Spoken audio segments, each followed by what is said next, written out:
And welcome back to another podcast with Mr. Hagan. And on this podcast, we're going to develop some of the classical responses to the Keynesian model. So the classical economists, at least what I'm going to lay out, are going to be three arguments against the Keynesians position. The first argument is kind of a very practical argument. So we might say under this argument that we might be willing to concede that, hey, Keynes, good ideas, good theory, but just doesn't work. Just doesn't work in practice, and doesn't work in practice because of the problem of lags. Because of lags, and by lags I mean time. The time it takes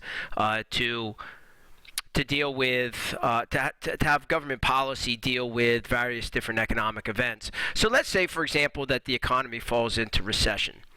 Well, the economy might fall into recession in, say, October, and it might be till the beginning of February that you know that you were even in a recession. You could be in a recession in October and not know it. Why? Because it takes time to collect the data and to know that you are in a recession. It takes time to collect gross domestic product data. So for the fourth quarter of a year, it might take, it's going to be the end of January, beginning of February until you really get your first report, your first data on that fourth quarter. So that lag is the time it takes until we actually know that we're in a recession. And this could be, this could be a couple months until you really know that the economy is in a recession. And then the second problem is the legislative lag. This is the idea that, once we know that we're in a recession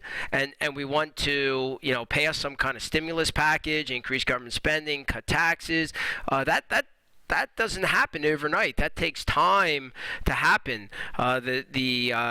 The Congress, the House and the Senate are going to debate different ways to spend the money, different types of tax bills, and the Republicans are going to want to do it one way, and the Democrats want to do it another way, and some people want money spent in their districts, and other want to spend in another district, and so on. And so the House of Representatives and the Senate, they're all going to argue about what should be in the bill, and the Senate might pass a different bill than the House, and then they have to reconcile that. They got to meet in a conference committee and get a bill that both the House and the Senate can agree to. Then it's got to go to the president. The president's got to agree to it. So this is all the time it takes for the bill to actually become a law. And this could be, I don't know, this could be a long time, right? I mean, sometimes it happens really fast. The financial crisis back in 2009, I think they got it done pretty fast. But it can often take,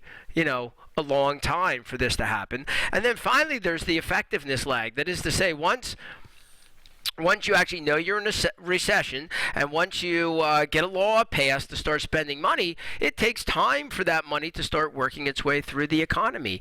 So this should be work its way through the economy. Sorry. And so, to work its way through its economy, let's say you're going to spend money on fixing up roads. Well, now you have to have, different companies are going to have to bid for that job. So you're going to have bidding for the job and sign contracts and until they actually get working, that could be a while. So here's the problem. Until we know that we're in a recession and we actually get a law passed and the money actually begins to flow through the economy, the recession might be over, right? Might be done. And now actually the real problem is that now as you're coming out of the recession, then and the aggregate demand curve is shifting to the right, now as all that's happening, now we start getting the effects of the stimulus package, and it shifts the aggregate demand curve too far to the right, and you end up with inflation. And so what happens is you end up exaggerating the business cycle.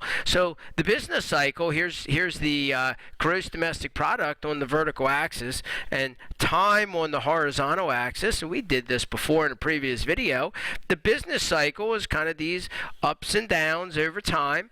And what we want to do with Keynesian policy is we want to smooth out that business cycle. We want to smooth it out.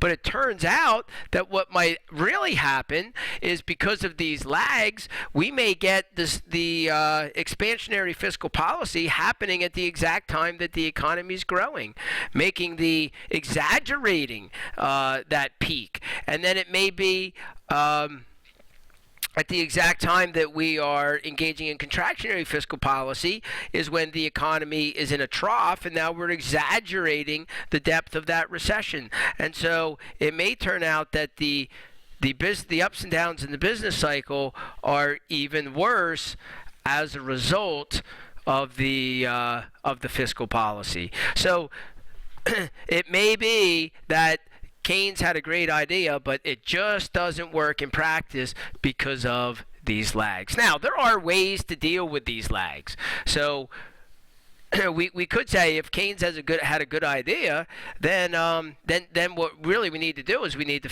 figure out how to fix these lags, how to collect data faster, how to increase the legislative process to get bills passed and things like that. So I don't want to say these can't be fixed, because there are potential ideas for doing that. So this is a practical criticism that the classical economists make of the Keynesian model, that lags will get in the way of his program actually working.